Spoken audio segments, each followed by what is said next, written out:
Hello, this is my tour of my Alliance side warband's home, being presented by my demon hunter, who is fashionably sporting mostly Arathi Zealots gear on this transmog. The entryway is pretty simple, not much to see, and this is not a wow spectacular build. It's just a place for my peeps to be and hang out. So the centerpiece is this very large fountain, which is somewhat enlarged, and I think it makes a nice focal point for the room, which I call the Commons. And it's fronted by a memorial to the fallen, which seems appropriate, even though we may fall, but we always inevitably rise again. Nobody dies in WoW. And this room, the Commons, hosts several players' quarters in addition to kitchens and dining area. Starting to the left of the entrance with my Draenei Mage's quarters, which has very much a homey touch for a Draenei, with mostly all Draenei stuff, and of course, plenty of storage. I do love the animated features like this one. And leaving the Draenei's quarters, crossing to the right of the entrance as you come in, we have my human Death Knight's quarters, which is a rather simple place. You know, Death Knights. Futon sort of bed, some storage, little lamp, and their study area with some more storage. So all in all, pretty simple.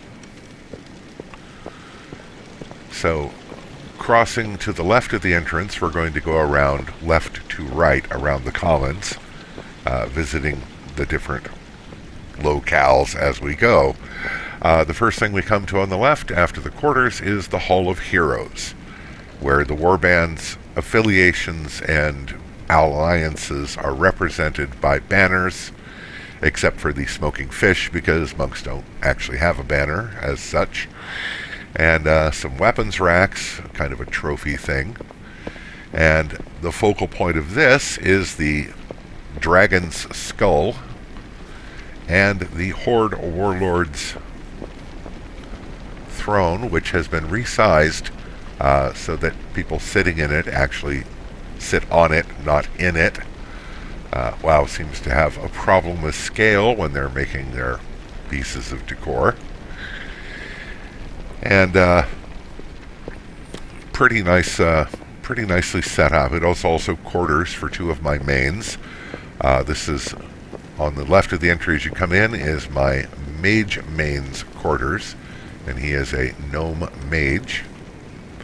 And little study area for contemplation. Nothing fancy out here, except of course you have to have some bling, and that's a really cool piece. So past all of that is the actual gnome mage's quarters, which are all sized to a gnome, so everything is very small except that big ass bookcase with gigantic books. And there's also, he has his study area with the surprisingly annoying floating book with the flipping page noise constantly here. And for some reason, a model of a rickshaw. Gnomes, go figure. So, leaving the mage's quarters, we're going to go across the Hall of Heroes to my main's quarters. This is a human warrior. He's the first toon I ever developed in WoW. First one I ever rolled up. And, of course, he has his work study area and spare saddle behind the door. And seating area for chatting with other members of the warband. And some reading material, of course. All of my toons seem to be big readers. In here is the bedroom with a private seating area, and of course the bed, wardrobe, usual sort of thing, and a pretty elaborate and large bath because we have to allow ourselves some luxury. So, leaving the warrior's quarters, and shut the door behind you, it's only polite.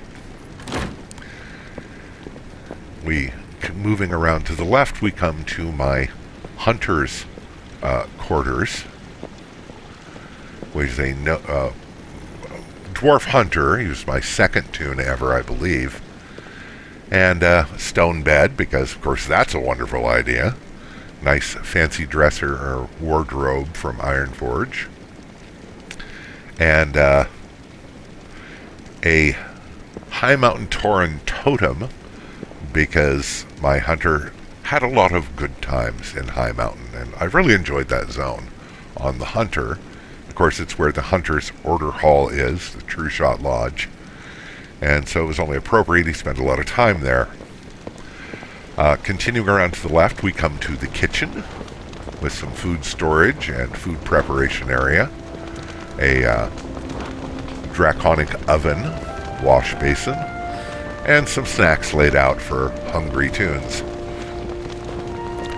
Now, here is the dining room. This is more focused on community and food, so it's not really fancy.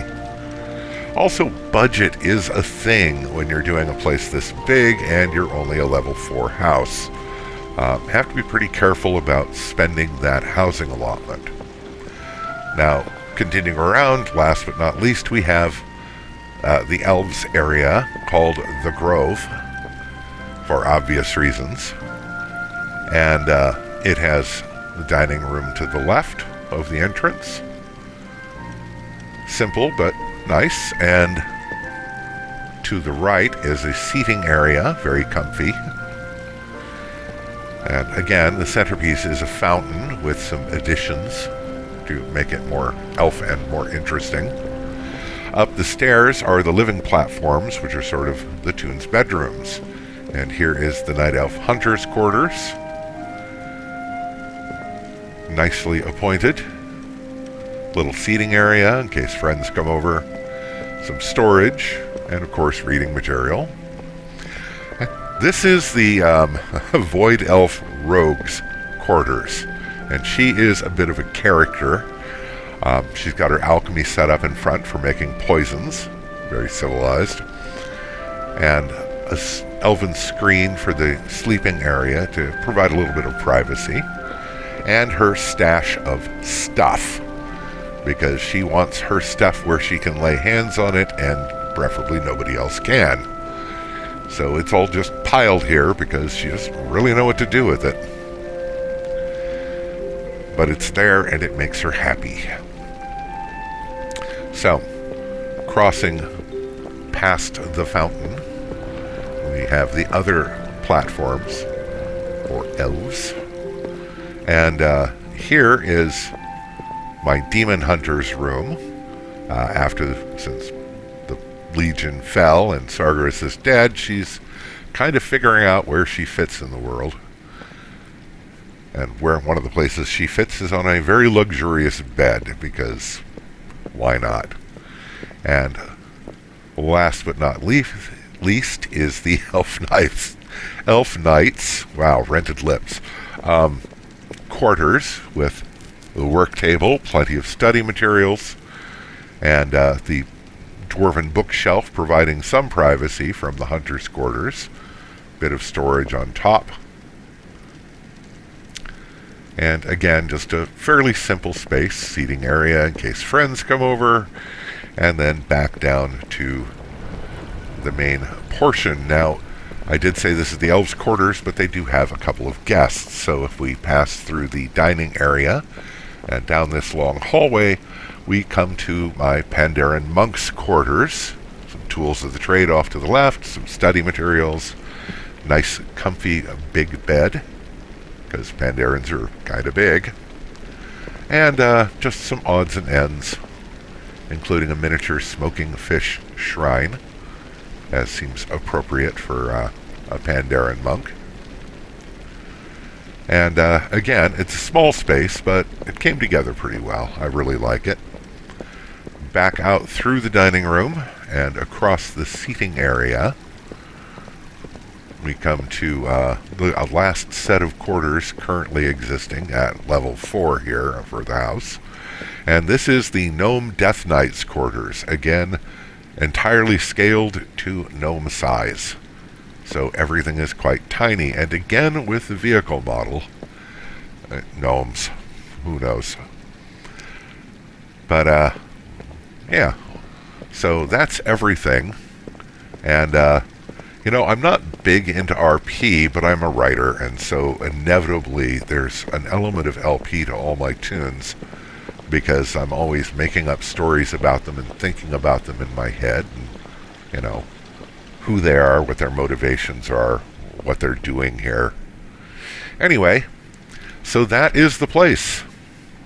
And nothing mind-blowing in terms, just a comfortable, livable, hopefully lived-in looking space. I am right at the limit of the amount of decor I can place, so this is not going to change much until I hit house level 5. Anyway, that's it. I hope you've enjoyed the tour. Maybe it has inspired some ideas for you. And hope you all have a great day, and stay safe and take care.